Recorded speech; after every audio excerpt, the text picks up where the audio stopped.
Welcome to Guardians of Gaia with myself, Megan Edwards, on Cape Town TV, channel 263.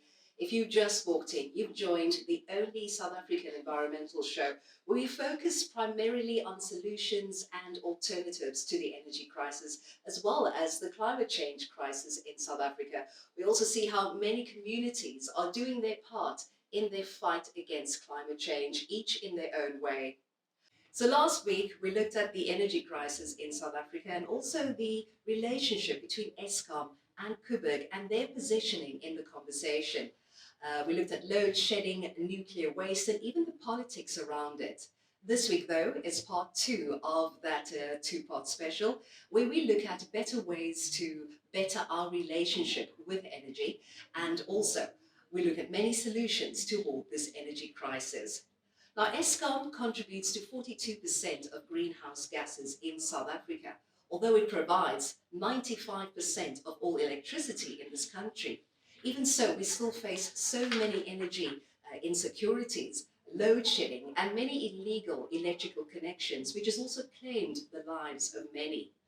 So let me help you power through the many solutions from organic waste, from where they're actually turning it into energy, to solar panels in our townships. My name's Megan Edwards, and this is Guardians of Gaia.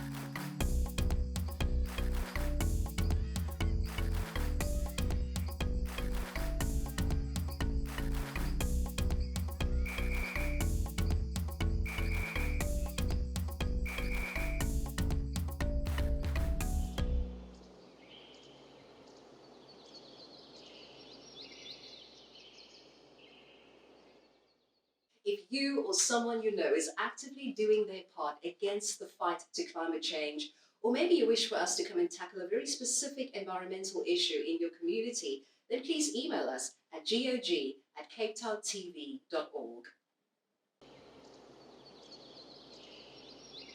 Though Eskom has certainly gotten better in supplying South Africans with electricity, housing development has also increased, which means fewer South Africans are still having access to electricity. Mikhail Accom from Climate Action Now and Ngoni Jerome Rupare from Power to the People are assisting in installing solar panels in rural Cape Town. They walk us through the many struggles of electricity suppliers in our townships. The South African energy crisis, which started in 2007, has had people installing illegal energy sources in townships, among other things. And now is the time to take action and provide safe electricity for all. My name is Mikhail, and I'm the general manager for an organization called Climate Actions Now. And so we do a lot of work in the townships with our main mission being to reduce emissions. All right, I'm Ngoni Rupare. I'm the director of powertothepeople.co.za.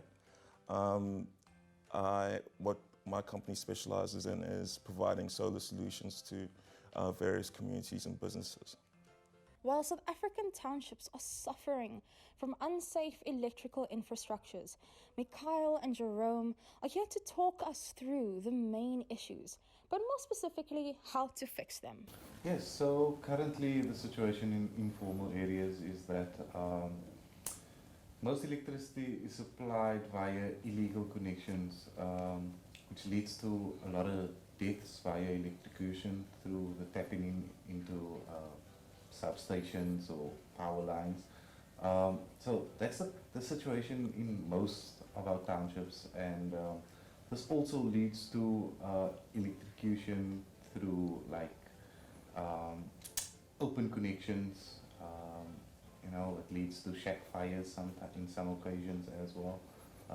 Also becomes a problem during shack fires because now you have your emergency services who are exposed to all these illegal connections. So it's really just one big hazardous situation out there. So literally by tapping into the power lines, overhead, whether it's overhead power lines, sometimes directly into substations. So one of the biggest issues that energy issues faced by people in the township is that there is no formal or very few areas that have formal like access to electricity, safe access to electricity. So what you do find is that sometimes the municipality or Accom comes in and cuts off the illegal connections. But I mean, people literally just put it up as soon as they're gone again, because it's survivor out there. People need access to electricity. Solar PV panels start to pay off after a couple of years of using them.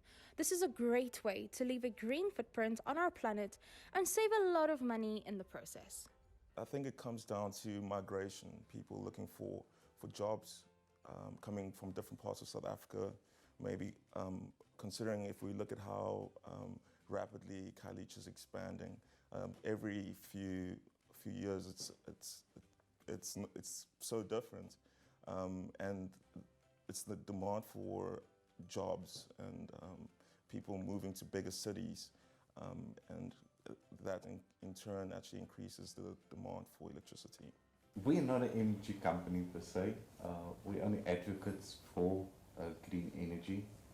Like I mentioned, Climate Actions Now, we're an organization out here trying to reduce emissions. And we do so by collaborating with various organizations and like private entities, individuals, to help mobilize them into projects that are steered towards a greener future, where our kids can have what we have, the future generations don't have to walk around with masks because the air is too polluted, or we don't have the biodiversity that we currently have because of global warming. We don't have deserts growing at the rate that they are, because of the impacts that we have through our demand for certain services. So I think it boils down to us like holding those people accountable, creating networks, educating people to hold our suppliers accountable for what they are producing and how they are producing these services. I'll say one way that powertothepeople.co.za stands out from other solar companies is the fact that we actually go and target businesses. We target individuals that where we know they'll definitely benefit from making the transition. So, and one other aspect I add on top of that is that we differentiate ourselves by creating unique financing options to individuals to make solar more accessible to individuals, because not everyone has the available funds to make the full transition. So we've incorporated a finance structure where there's a 0% deposit, and you can pay your solar system off over a couple of years, whilst also paying less than your current electricity bill. Green energy is accessible to everyone, and there are a lot of companies out there doing their bit to make the difference. The future is bright, and since a lot of people are getting educated on this matter, we trust that they'll make the right decisions by changing their source of energy. The South African Bill of Rights and the Constitution of the Republic of South Africa of 1996 refers to fundamental human rights. The matter of access to electricity as a human right is not clearly spelled out in this document. But let us know, what do you think? Should this be in our Constitution? Go ahead and use all our social media handles and let's start a conversation. Now, of course, it has a very direct impact on socio-economic development in this country. Later, we chat to Sustainable Energy Africa. They offer equitable, carbon-free, clean energy to urban South Africa and Africa. Stay with us.